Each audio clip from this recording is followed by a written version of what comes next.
ప్రజాస్వామ్యంలో ఎన్నికలు సక్రమంగా జరగకపోతే చాలా ప్రమాదం. ఎన్నికలు సక్రమంగా జరగలేదని నేను అనడంలా, చాలా అనుమానాలు ఉన్నాయి. ఆ అనుమానాలను నివృత్తి చేయకపోవటం వలన రోజు రోజుకి అనుమానాలు పెరుగుతూ ఉన్నాయి. వీటిని ఎన్నికల కమిషన్ ఇమీడియట్గా వితౌట్ డిలే ఫామ్ 20లో ఉన్నటువంటి వాస్తవాలను ప్రకటించవలసిన అవసరం ఉన్నది.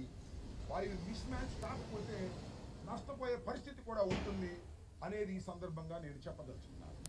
మరొక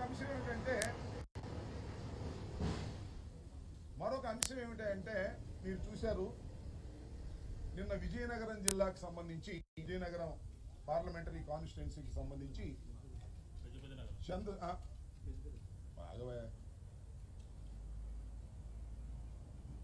విజయనగరం పార్లమెంటుకు సంబంధించి మన చంద్రశేఖర్ మాజీ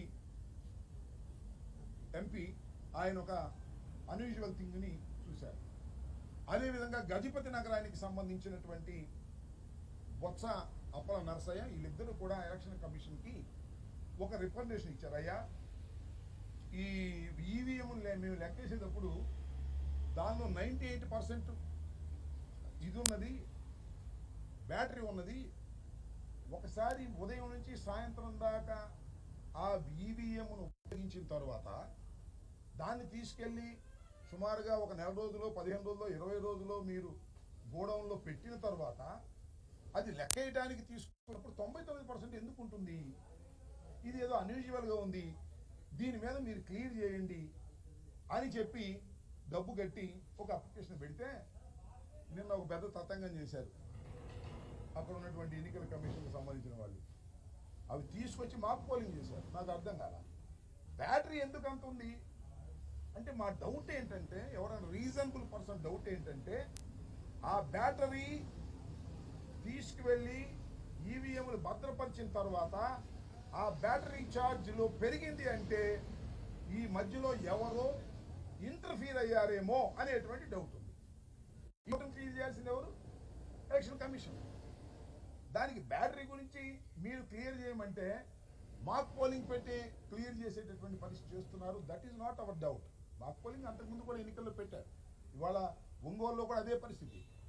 వీవీప్యాడ్లకి మీకు ఒక విషయాన్ని ఇక్కడ చెప్తాను. ఈ వీవీప్యాడ్లు అనేవి ఎక్కడి నుంచి?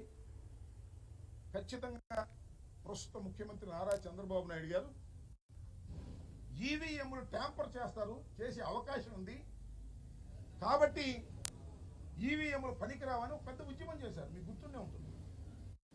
దేశవ్యాప్తంగా తిరిగారు. మొట్టమొదటి చంద్రబాబు నాయుడు గారే ఈవీఎంలను ట్యాంపర్ చేసే అవకాశం ఉందని ఈ ప్రపంచానికి తెలియపరిచినటువంటి వ్యక్తి.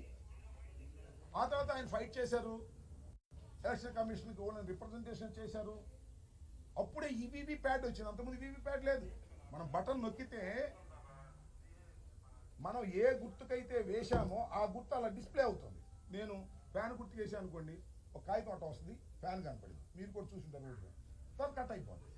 వీవీప్యాడ్లన్నీ ఆ బాక్స్లో పడతాయి.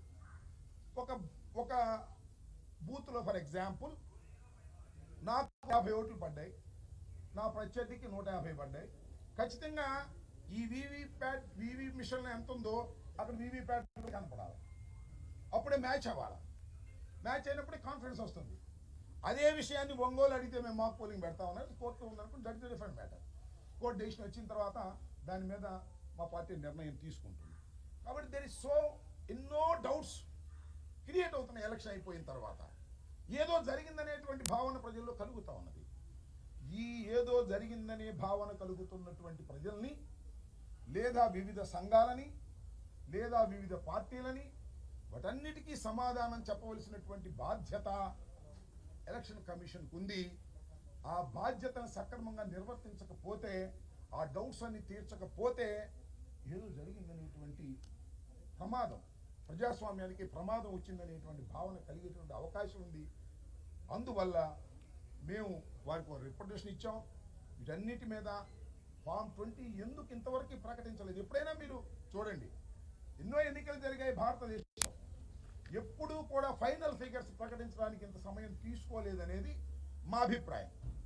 ఈ రోజు కూడా ఫైనల్ ఫిగర్ చెప్పేటటువంటి పరిస్థితుల్లో లేరు అంటే ఏదో ఏదో జరిగిందేమో అనేటువంటి భావన కలుగుతా ఉన్నది.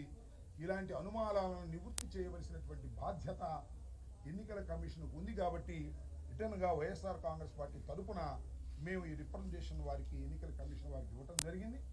త్వరలో